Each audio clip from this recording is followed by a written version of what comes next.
नमस्कार सगळ्याला.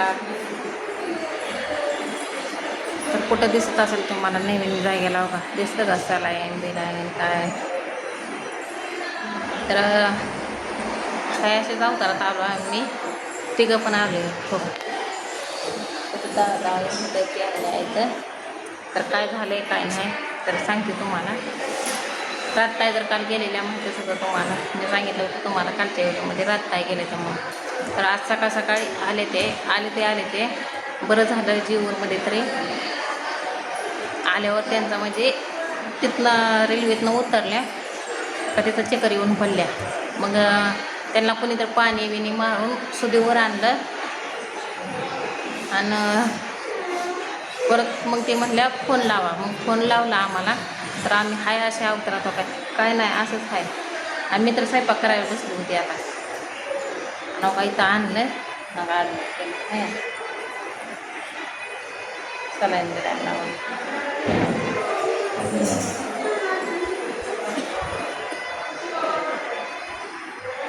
म्हणजे पुढं देव कुठं कधी कुणाला पुढं जाऊ देत नसतं. महागच वळते आणि त्यात तसं बी काय तर जाऊ दे नाही बोलत बाकीचं काय. बरं नशीब तरी कुठं पल्ल्या बिल्ल्या नाही तरी. आणि रेल्वेनं आलते वाटतं. रेल्वेनं चालतं ना रेल्वेनं आणायचं तोंड तीन. मी ह्यांना म्हणलं मी घालते साडी घालते येणे घालते तर नको म्हणलं. तिथं वहिनी पल्ली आणि तर तुझं काय आहे पडदिसणं हे आहे आपलं ही चित्र दादो म्हणलं तिथं हिरवी ती आहे त्या म्हणलं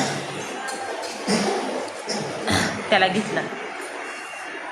तर आता बरोबर 12 वाजले. त्या कितीच्या घरी ना त्याला धुंदी चढली बघा. आता गोळ्या ते 11:30 वाजता बघा. आणि ऊन कसलं आहे. आधीच त्याला मी म्हणतो प्लीज ताई जाऊ नका तुम्हाला आधी दवाखाना करू आणि मग तुम्हाला जायचं असलं तर जावं म्हणलं. तर ती तसंच झालं बघा 100%. आणि काल बी दवाखाना का त्यांना आधी मला म्हणल्या दवाखाना करू पण आम्ही दोघं नव्हतं काय आलं गावाला त्याच्यावर. आणि तोपर्यंत गावली इष्टी त्यांना दिलं बसवून झालं दवाखाना बी झाला. मग काल दवाखाना केला असं तर आज थोडासा फरक तरी पडला असता. कशाचं काय आहे काय नाही. दुष्काळ 13वा महिना म्हणल्यावर तसं काम आहे.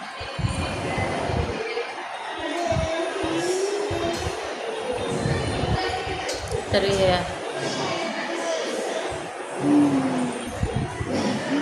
मी म्हणत होतं माझं दुष्काळ येत होतं. तर मी काल त्यांना दुपारपासून फोन लावत होते की पण त्यांनी काय उचललंच नाही फोन रात्री चार्जिंग.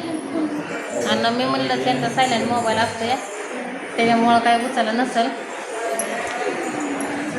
काय नसेल. तर पहिलं डॉक्टरनं बघितलं का ते केलं तुम्हाला म्हणला आधी पहिले सलाईन लावा. आता कधी खाल्लं होतं का नव्हतं रात्री बी कुठं खाल्लं आहे का नाही आहे का नाही. हे तर आधीच गळाटलेले आणि त्यात आता जास्तच गळत हे झालं. जाऊ दे त्यांना मी थोडासा यांना आता थोडंसं काहीतरी खायला आणायला होते.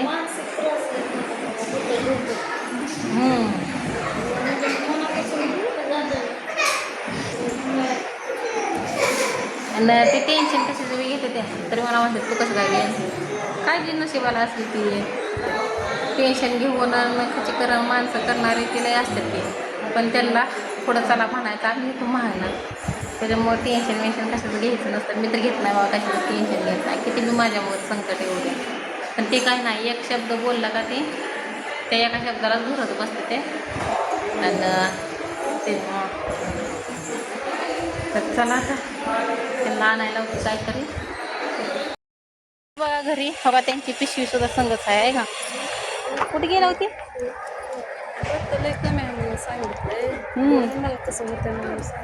आता 2-3 दिवस बोलवलं त्यांना वाटत नव्हतं बरं का सलाईन एवढं इंजेक्शन लय पैसे गेलं दवाखान्यात. जाऊ दे लय पैसे जाते तर म्हणून मी जात नसते तेव्हा दवाखान्यात. म्हणजे चला मेडिकलमधली गोळी खावा चला दुकानातनं गोळी आणा हे असलं असतं. आता बरं होतं एकदमच का? जाते. आणि बरं की जवळ आलं तर पल्लाय, लांब असतं तर लांब असं तर नेलं असतं सरकारी गाडीत. मग काय. पण मला फोन पण करू वाटत नव्हतं असं, म्हणजे मला लय थकवा वाटत होतं तिथं झोपून होतं. बरं तुम्ही सुद्धा आल्यावर तरी फोन करायला लावला नंबर तरी आहे ना. तर चला आता घरी नेतो आम्ही. खोकलीच्या बापाला नुसतं घरी केलं. हम्म. मग मी म्हणलं अगोदर भाऊजीला फोन केला, ती कावीनं उचलला फोन. ती लागली काय तर गायबाने बोलायला. खवळलीच तिला. म्हणलं नानीकडे दे. म्हणले घरा मागं काय करत. मग भाऊजीला फोन केला. आणि मी पण पाण्यालाच गेलती. मी पण घरी नव्हते. कुठं बसू मी म्हणलं, मला चालू पण वाटत आहे म्हणलं. तर पांडुदादा परत त्यांच्या बहीण काय काय त्या बहिणीत त्यांचं ना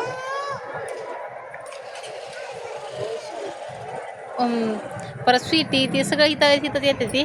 तर हा काही दवाखाना मोठा लट बाहेरून दाखवते, आता आतनं तरी बघितलेलाच आहे तुम्ही. आणि त्याचा तर ते वाटतं किरकोळ दवाखान्यात इथं बी लई फी नाही बरं का, थोडीच फी आहे.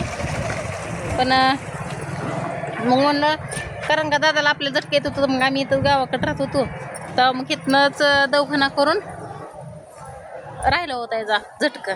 तेव्हापासून त्याला झटकाच आला नाही. एकदाच आलता आष्टीला. बाबा इंजेक्शन घेऊन आलं, काय करावं. नसते मोकळी सोया बरं का त्यात, म्हणजे मोकळं ती नसते का ती आहे.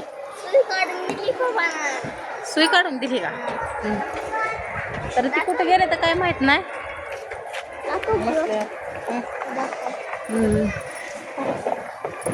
तर मी ह्यांना म्हणलं होतं आहे घालती साडी मी, थांबा मला इकडं दे डोकं ते इचरू द्या. तर काय नाही म्हणलं चल लवकर पडतेस ना, तसलं काय सुद्धा करू नको. इथं इचरत आहे ना ते म्हणते मी नुसतं पाणी पिऊस तर तुम्ही इथं टच झालं आहे ना पाणी. मेडिकलवाला सुद्धा मला म्हणलं लय थकली म्हणलं राधा काय लाव काय करू म्हणलं. मला म्हणलं तर पाणी गार पाण्याची बाटली दिली मला प्यायला. पिली पाणी. म्हणलं चहा मागवू का? नको म्हणलं तरी चहा मागवला. चहा पिली आणि तिथं बसले, पण बसून वाटायचं अंग दिवस सोडून वाटलं फॅशनला जाऊन झोप. ते फॅशनला जाऊच तर मग ते कपड्याचं दुकानवाला नाही ते आपले सबस्क्रायबरच आहे, मग हात मारते मग गेले तिथं जाऊन. आणि बरं आहे ओळखी तर आहे तर म्हणून. तर नाहीतर काय लय आज अवघड झालं असं काय तर आता एकटं फिरत जाऊ नका काय. एकतर आहे नाही अंगात जीव, उन्हाने बाय कसं दिसते. मग काय नाही मरणाचं ऊन तर आहे. आणि त्यात काय कोणी त्यांनी काय खाल्लं नसेल आहे का नाही. खाण्याचं नसतं का माझं काय तुला माहित नाही. अवं खाण्याचं मग खाल्ल्याशिवाय नाही खाण्याने मग ते चक्कर आले असेल व. आणि ते त्यात रक्त पण नाही अंगातले. माझे पोट दाखवते.